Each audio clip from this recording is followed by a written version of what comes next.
Hello everyone, my name is William Amzalag and I want to welcome you to our 9th episode of Jeunesse Longevity TV.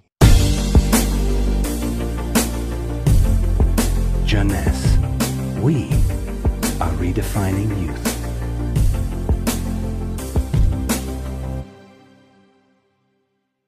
Obesity, or should I say globesity. Today, obesity is a worldwide epidemic disease. There is an outrageous eruption of a worldwide obesity even in the countries where not so long ago famine was the #1 health issue. The fatness of the world is changing rapidly, and this is very disturbing because it's going out of proportion and nobody can get any control of this new epidemic.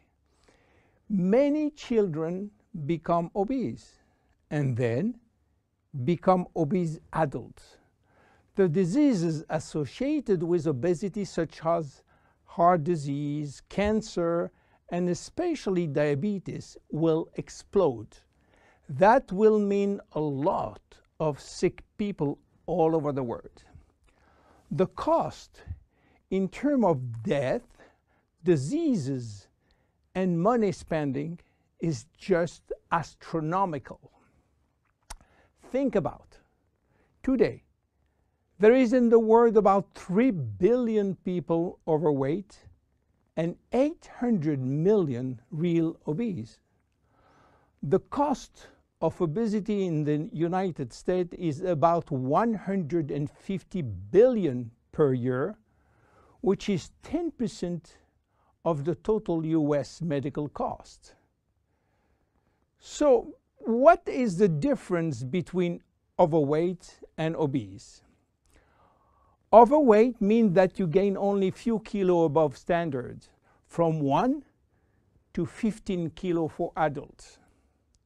Above this threshold, you're considered as obese. If you wish to get more detailed information, then you have to calculate your BMI, which means your body mass index, by using the following formula: your weight in kilo divided by your height in square meters. If your BMI shows score under 18.5 per square meter, it means that you need to gain weight. You are underweight. If it is between 18.5 and 25, you are in normal standard. Between 25 and 30, you are overweight, and above 30, you are qualified for obesity. Note that BMI is a standard tool which do not apply in extremes like very tall people or very small people, and also should be adapted to children. Why people become obese? It is very simple in theory, but become more complicated when we reach fat metabolism. We are gaining weight or fat when we eat more than we spend in terms of calorie, or when we spend less than we eat in terms of calorie. So how do we get energy? The body will get energy only from the food, knowing that 1 gram of carbohydrate will release 4 calories, same for proteins, but 1 gram of fat will release 9 calories. So all depend on how much you eat and what kind of food you eat. If the food is rich in fat or in protein or in sugars. Now, how do we spend energy? There are 3 ways to spend energy. The first one is what we call basal metabolism, which is the necessary energy required to get our body working and all our million of chemical reaction working and working properly. This requires approximately 1 calorie per kilo and per hour. So if you weigh 60 kilo, you will spend in 24 hours 60 multiplied by 24 equal 1,440 calories per day. And this is good news because you have no control on that. The second spending is the necessary energy to fight against heat or cold. And these depend on the environment and the way that you are protected against heat or cold. It is called thermogenesis. And again, you have little control on that. The third one is the energy required to move your body, and that is entirely up to you. This is to say that physical activity is the only controllable way to spend energy. We will see later that this very simple way of gaining or losing weight is influenced by many other factors, and especially the control of fat metabolism by a sophisticated group of hormones. So why such epidemic? To understand, we have to go back 20,000 years ago. As surprising that it can be, our genes have not changed for the last 20,000 years. At this time, life for humans was quite difficult. In fact, life was based on food availability, and food was really available only during spring and summer. The rest of the time, no food, almost famine. Our genes has to adapt and to work in accordance with this alternance of abundance and famine, and they create a kind of energy storage. The fat cell was born.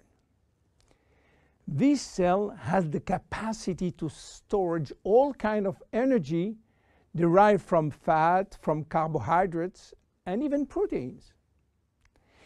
It can increase 50-fold its size and retain energy in the form of triglycerides.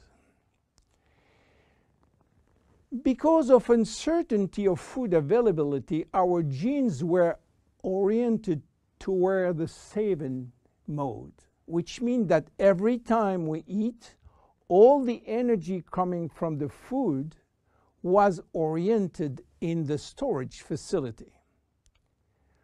What happened 20,000 years later? Our genes are still oriented towards saving mode, but there is no more famine. On the contrary, the new society offers an extreme abundance of food rich in calories, and that all over the year. And guess what happened? Everything is going first in storage. And once in storage, it is very difficult to get out. You understand now why it is very difficult today not to gain weight or fat. But there is another factor. 20,000 years ago, in order to bring food at home, men were hunting, fishing, or climbing trees to get fruits. And that was a huge energy spending mode. Today, with a new technology created for lifting heavy items or escalator or elevator, we reduce drastically our energy spending. You understand now why it is so easy to gain weight or fat. What are the consequences of obesity in terms of health and longevity? To make a long story short, it is a disaster. Being and staying obese will lead to a long list of chronic diseases, including cardiovascular disease, diabetes, cancer, metabolic syndrome, and consequently a drastic shortening of life.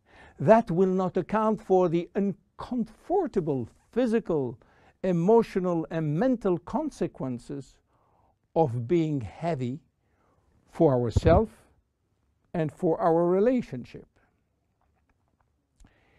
In terms of aging, obesity is shortening telomeres, increasing DNA damage, and reducing stem cell pool. So what to do for reducing obesity? Obviously, it is quite difficult considering the worldwide effort of the medical community with so small results. Health authorities are repeatedly organizing campaigns to inform people about the consequences of eating too much sugar or fat or the lack of exercise. But the food industry until now do not help and still putting on the market food rich in bad sugar and bad fat. The first step is to be convinced that improving your lifestyle, which means improving your nutrition, your physical activity, managing your stress and your emotion, in order to stop impulsive eating, will be a very good action to preserve your life and your longevity. The second step will be to use specific food supplements to help managing your fat metabolism and rebuild the muscles that you lose when lacking exercise. This is why Jeunesse decided to create a new line of product specially designed to counteract craving, to help fat metabolism, and to reduce muscle loss. Be with us in our next episode dedicated to the Zen Body line. My name is William Amzalag, and I will see you on our next episode. Thank you.